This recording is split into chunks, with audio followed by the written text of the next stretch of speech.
I'll never forget the first time I accidentally said a swear word around my mom. I'll never forget the specific word I used. I'll never forget the feeling of shock and panic that consumed me as soon as that wicked word left my mouth. Most importantly, I'll never forget the look on my sweet and innocent church deacon mom's face when she heard me say it. You see, I was in junior high and very deep in my Hawaiian shirt phase at this point, but I had at this point 4 younger brothers. I was the oldest of 5. And every day my mom would drive us to school. And so what that meant was that somehow getting 5 boys all dressed and ready and out the door and to school on time was a bit of a production every morning, as you can imagine. Honestly, I have no idea how my mom was able to get all of us dressed, ready, looking nice, and all the way to the portrait studio for this portrait to be taken without somehow one of us having a black eye or pizza Lunchable spilled on our shirt. That's beside the point. The point is, one day, we're getting ready for school, and my mom is scrambling in the kitchen, getting a few things cleaned up last minute before we head out the door. And my brothers and I were out in the garage. Now, my mom could see from the kitchen into the garage, and so she called to me from the garage and said, "Colin, get everybody in the car, we gotta go." And so I walked out to the car that was parked in the driveway, and I tried to unlock the car door. I tried to open the car door, and it was locked. So I walk back into the garage, and my mom sees me again and says, "Colin, I told you to get the boys in the car. The car's unlocked. Get out there." So I'm like, okay, she must have just unlocked the car, I guess. So I walk back out there, try to open the door. Once again, it is still locked. So I walk back into the garage. My mom sees me again and calls to me yet again and says, "Colin, this is the 3rd time I've asked you. Get everybody in the car. It's unlocked." To which I calmly responded, "I can't open the..." You know what? Maybe I probably shouldn't say that specific word. This is church after all. But in a second, I will reveal to you what letter the word started with, and I will also share with you how my mom responded when she heard me say this evil word. Now, why do I tell you this story at all? What's even the point? Well, we're continuing our series called Moods, where we're learning how to control our emotions. Today, the emotion that we're talking about is anger. But if you hadn't noticed in that story I just shared with my mom, I didn't do so great of a job at controlling my anger. And that's a problem, because if we don't learn how to control our anger, it can have serious consequences in our relationships with other people. It can cause people to not want to be totally honest with us always, because maybe they're afraid for how we will respond. Maybe we're kind of a loose cannon and we're going to respond in a way that'll make them afraid to be honest with us. How are we supposed to have a sincere, genuine, close relationship if people can't be honest with us? Or maybe people will start to walk away from us altogether if they don't want to deal with our anger. Maybe that'll impact our reputations. We'll be known as a person who's prone to anger, and then that will cause us to have more of a difficult time making new relationships. So the question is, well, plus don't forget the fact that if we are struggling in our relationships, we're also, if we're prone to anger, we're going to be dealing with a lack of inner peace internally if we're always angry. So how do we deal with this? Well, we need to ask ourselves the question first, what causes us to have such a difficult time controlling our anger? Well, I believe that anger stems from one specific desire.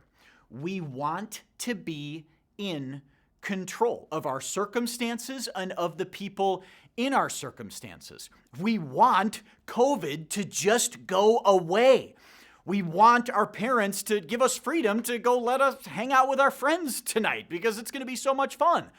We want our parents to discipline our siblings and ground them the way that they would have grounded us if we would have done something wrong, or maybe the way they did ground us. We want people at school to talk about us kindly when we're not around and not gossip about us behind our backs or lie about us.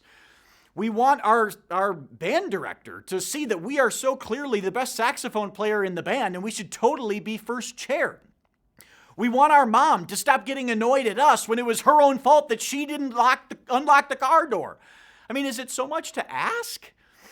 Well, the problem is, of course, that we can't control everything. We can't control everything. We can't make COVID go away at the drop of a hat. We can't make our parents, give us the freedom that we want to go hang out with our friends whenever we want. We can't make our parents discipline our siblings in a way that we feel is consistent with the way that we're disciplined. We can't control what people say about us when we're not around. We can't make our band director or our coach or our teacher give us the grades or the position or the playing time or the solos that we feel like we deserve. We can't control any of that. All of that is out of our control. And so that leads us to feel a number of ways, but most importantly, it leads us to feel powerless. It leads us to feel afraid. It leads us to feel like nobody understands. I mean, it's no wonder that we struggle with anger. Anybody who's feeling those emotions would struggle with anger. And so when we're feeling angry, there are two typical ways that we express unhealthy anger. I'm curious to see which one of these buckets that you fall in, the first bucket or the second bucket. I'm going to explain what they are in a second. But first, sometimes in order for us to see how we respond in certain situations, sometimes it's easiest if we look at how other people are responding, and then we can kind of identify and be like, oh yeah, that's kind of me.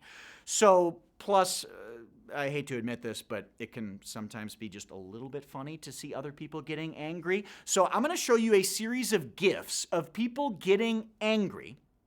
And I want to see if you can maybe see, oh, okay, that's a little bit me, see which bucket you fall into, which ones you can identify with. Then afterward, we will define all those different responses to anger, and then we'll sort them into those two buckets, if that makes sense. Okay, enough from me. Let's get into these different ways to respond in anger. So some people do this. Okay, some people maybe do this. Some people perhaps do this. Can you relate to any of these so far? Okay, some people maybe do this. Then again, maybe other people just do this. And then finally, there are those of us who do this. Okay, so what am I talking about? What are these different responses to anger? How do they break down into these two different categories of responses to anger that I was talking about? Well, let me explain a little more. So there are two ways that we express anger. First of all, there's outward anger. So that can look like maybe being physical, maybe with objects, or maybe punching a wall, maybe being physical with other people. That could be one way we express outward anger. Or maybe it's just yelling, raising our voice. Maybe that's an outward expression of our anger. Or maybe we use foul language, perhaps language that's a lot more foul than the language that Buddy the Elf uses here.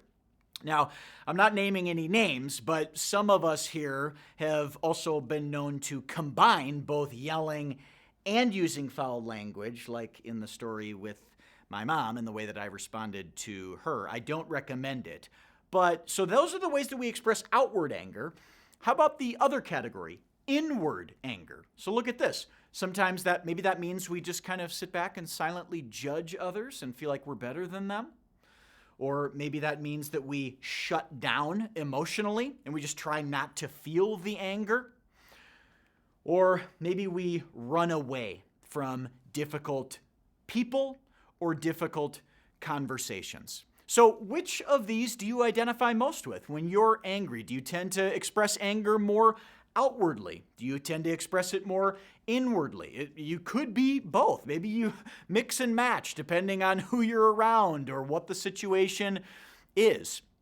So these are the different ways that we express anger outwardly and inwardly. But what I want us to see here is that no matter how anger manifests itself in our lives, none of these responses, when we're feeling angry, none of these responses, help to heal the relationships that are damaged, that's causing us to feel so angry.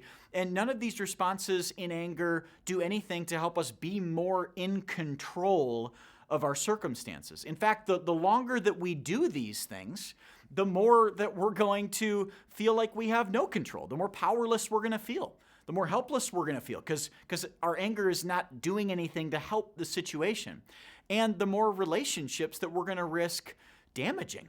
And so it's really important that we figure out, okay, how do we find inner peace and how do we find health in relationships, even in the midst of us just being so sick and tired of COVID or so sick and tired of our parents not giving us the freedom that we want, or so sick and tired of our parents disciplining our siblings and letting them off easy when they're harder on us, or it feels that way. Or when we're so sick and tired of people talking about us behind our back, or so sick and tired of our choir directors or band directors or coaches, teachers not giving us the credit that we feel like we deserve. How do we find peace? And how do we find healthy relationships in the midst of that? I mean, if trying to control our situation and the people in our situations doesn't help, what is going to help? Well, in order to answer that question, I believe we can learn a lot from one specific guy, and this guy, in my mind, I gotta believe that this guy probably annoyed Jesus more than anybody else on the planet. I gotta believe that this guy probably did more stuff to try to get Jesus in trouble with his parents than anybody else on earth. I believe that this guy probably did more to tempt Jesus to yell, to cuss, to dress up as a giant panda and smash a keyboard. This guy was James, who was Jesus's brother. But what do we know about Jesus? He was perfect. He never sinned. So we know that James, in all likelihood, probably had the best line of sight into how Jesus responded to temptations toward unhealthy anger, how Jesus responded in a healthy way. So we see James's words and James's advice in a book that he wrote called James. And listen to what he says about what causes fighting, what causes anger, what causes a lack of peace, what causes discord.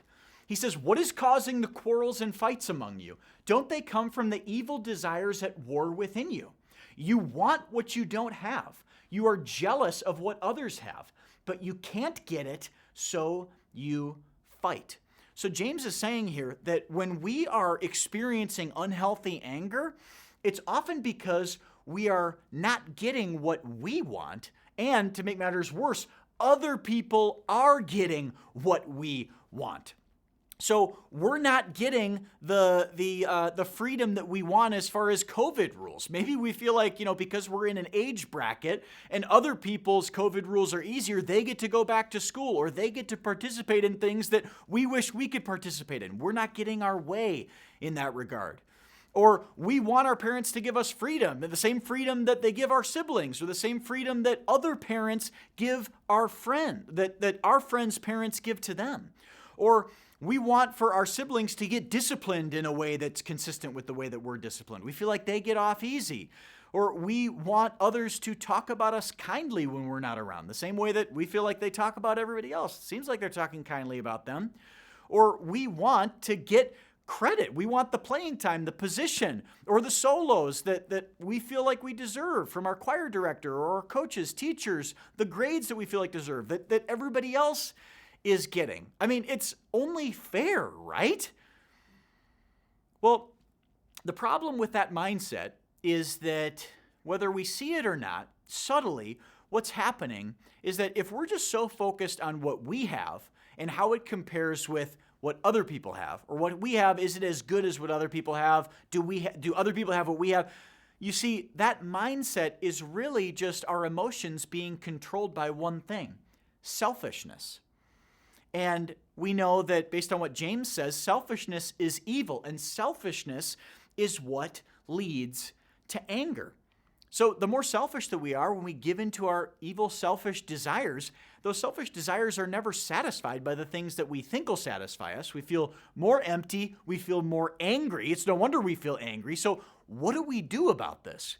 Well, let's go back one chapter to James 3. He has the answer in that chapter. He says, "But the wisdom from above is first of all pure. It is also peace-loving, gentle at all times, and willing to yield to others. It is full of mercy and the fruit of good deeds."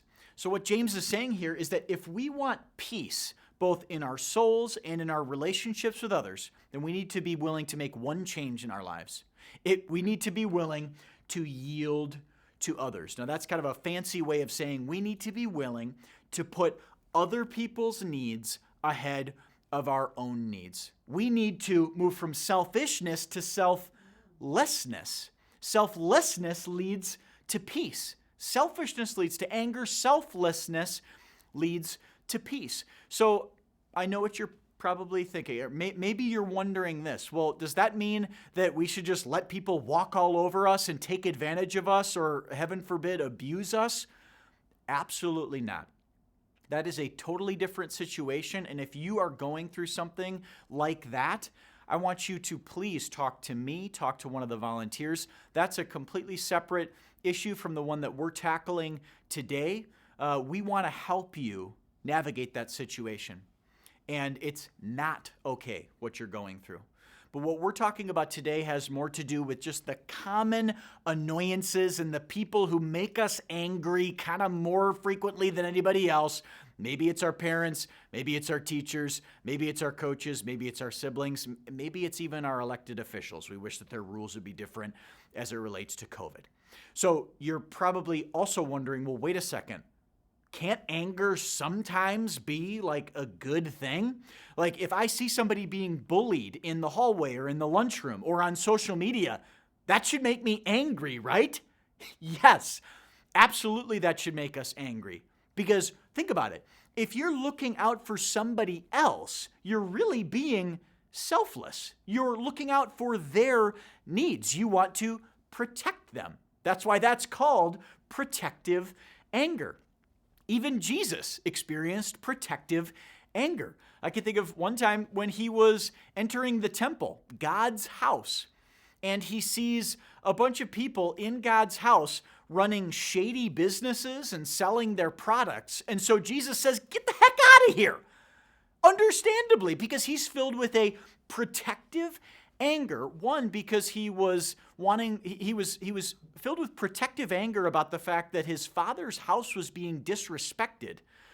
But he was also aiming to protect the people who came into God's house, because God's house is a house of prayer. They came there to connect with God, to pray to God. So Jesus is looking out for them. He's aiming to protect them. So that's totally okay. Now, the thing to remember and to keep in mind, when you're feeling compelled to act in response to protective anger, I want us to remember James's words in James 3. Are we aiming for peace? Are we being gentle? Are we being merciful? Because, to be honest, that was not really my approach when I was so frustrated with my mom for getting annoyed with me when it was her own fault that she had forgotten to unlock the car. You see, what I had said in that moment was, "I can't open the bleep door." Now, I can't tell you what word that was, but I will tell you the letter it started with. It started with a D. Now, I'm not proud of this. And in that moment, after I said it, I was shocked, and I looked at my mom, and she was shocked. What's she going to say to me? And thankfully, she actually looked at me and laughed in my face because she thought it was so funny, and she was so surprised that I had said that. That's not the point. The point is, I wasn't merciful with my mom. I wasn't gentle. I wasn't kind to my mom. I wasn't aiming for peace. I wasn't operating the way that Jesus would have operated. Because keep in mind, Jesus is the guy who, before he's crucified, and he knows what's about to happen, this is what he prays. He says, "Father, if you are willing, please take this cup of suffering away from me. Yet I want your will to be done, not mine." Look at that. When Jesus had every reason to be angry with God, angry with the situation, feeling like this is totally unfair, I'm the only one who doesn't deserve punishment, yet I'm taking punishment for everybody else, Jesus chooses to trust God. And then while he's actually being crucified, in one chapter later in Luke, while he's being crucified, this is his mindset toward the people who were crucifying him. Read this.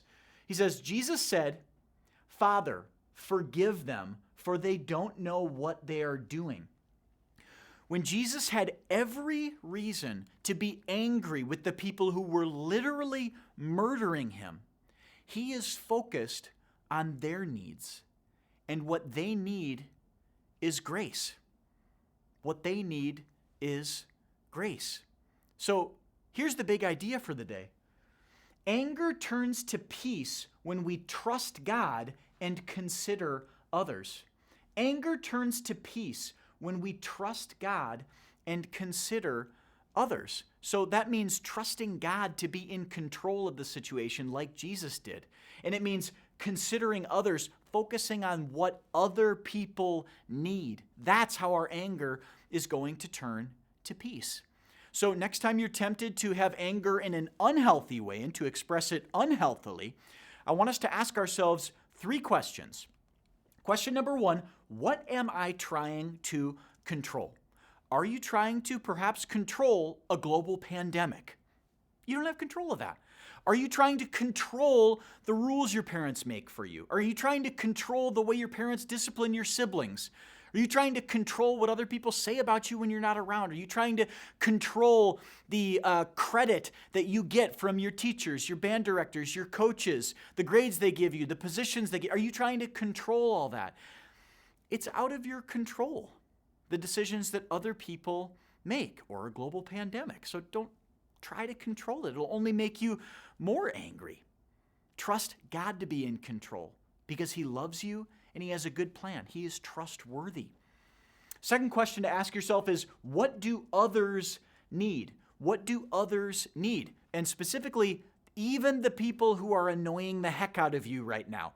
Ask yourself, what do they need? Maybe what they need from you is grace.